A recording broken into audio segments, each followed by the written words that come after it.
C'est reparti pour Vos oreilles ont la parole, le festival du conte et de l'art du récit. Hier soir, sur la scène de l'Espace Rohan, à Saverne, Marc Buléon et Odile Kaiser donnaient leur spectacle en vol de glace et de feu, de récits traitant du passage, une création mêlant voix, musique et peinture. Le principe, c'est un peu la même chose que si tu regardes un livre d'enfant qui est illustré ou bien une BD. C'est que l'illustrateur, il doit donner quelque chose d'un peu différent de la parole pour que les deux ne soient pas ennuyeux ensemble. Donc peut-être la difficulté, c'est d'arriver justement à trouver cet écart sans mentir pour moi sur la parole de Marc avec mon dessin ou avec mes objets. C'était une nuit qui durait depuis plusieurs mois. C'était l'hiver. Il faisait froid. Très froid.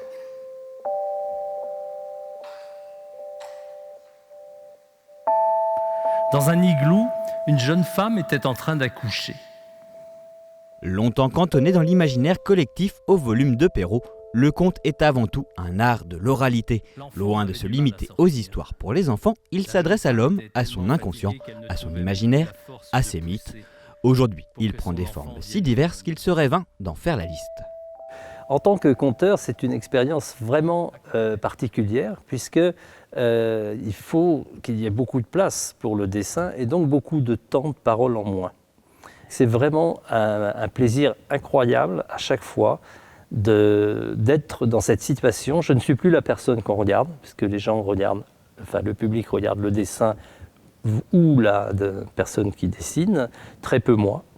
Et j'ai besoin de très peu de mots. Et je trouve que c'est le bonheur pour un conteur. Elle a dit, tu vois, la montagne de sable, là, derrière, il y a mon amoureux qui habite. Et moi, je n'ai pas d'autre solution, si je veux le retrouver, que de déplacer la montagne. Le roi a reposé la fourmi, elle a traversé, elle a pris un petit grain de sable, elle a traversé. Pour cette 10e édition de Vos oreilles ont la parole, les organisateurs ont mis le paquet. 100 événements dans toute l'Alsace, 95 spectacles dans plus de 70 communes. Comme chaque année, il y en a pour tous les goûts, dans tous les styles. Un effort particulier a été fait à destination des tout-petits. Alors, le petit truc de la prog cette année, ce sont des spectacles pour les tout-petits. Une petite coloration, comme on essaye de le faire tous les ans pour la petite enfance. Mais il ne faudrait pas croire qu'il n'y a que pour les tout petites oreilles. Comme tous les ans, dans la programmation, on trouve des spectacles pour les tout-petits, bien entendu. Mais on va trouver aussi des spectacles pour tous les âges, même des contes coquins. À la manœuvre pour l'organisation du festival, les bibliothèques départementales du Haut-Rhin et du Bas-Rhin. Elles apportent tout leur savoir-faire pour que même les plus petites structures puissent programmer des spectacles dans le cadre du festival. Il y a un accompagnement logistique de ces bibliothèques, il y a un accompagnement administratif. Il faut vraiment choisir les conteurs, leur proposer. Donc les deux départements vont dans les journées professionnelles, dans les festivals, repèrent des conteurs, les proposent et puis ensuite accompagnent vraiment les bibliothèques qui en ont besoin à la programmation, à l'administratif et à l'accueil. Derrière la mise en place d'événements comme le festival, Vos oreilles ont la parole, la volonté de faire des bibliothèques de véritables lieux de vie, un service public du lien social. Notre rôle, c'est de penser les bibliothèques afin qu'elles puissent conjuguer plusieurs fonctions.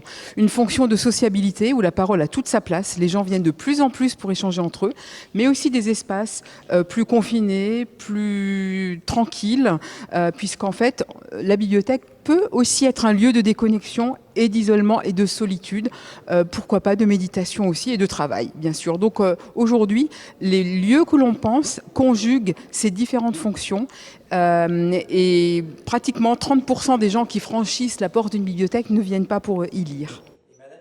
Le festival fêtera ses 10 ans l'année prochaine. On peut d'ores et déjà dire qu'il a atteint la maturité. Au conseil départemental du Bas-Rhin qui a lancé l'événement, on est très satisfait du travail accompli. Notre enjeu, c'est l'accès à la culture pour tous, dans la ruralité comme dans les villes. Et donc c'est ça dont nous sommes aujourd'hui particulièrement fiers, c'est qu'on a ces moments de récits, de contes, ces moments artistiques qui vont se diffuser du coup sur tout le territoire alsacien. Depuis 3 ans, Vos oreilles ont la parole s'exporte dans les bibliothèques orinoises. Aujourd'hui, elles sont 20 à accueillir des spectacles. C'est une occasion aussi pour les professionnels, d'une part, mais aussi d'autre part pour tous les bénévoles de nos médiathèques des 2 départements, eh bien de se retrouver pour des actions et des spectacles communs. Et en quelque sorte, eh bien oui, c'est la préfiguration de la collectivité européenne d'Alsace. Vos oreilles ont la parole, c'est dans toute l'Alsace jusqu'au 3 novembre. Demandez le programme sur le site de la bibliothèque départementale du Bas-Rhin.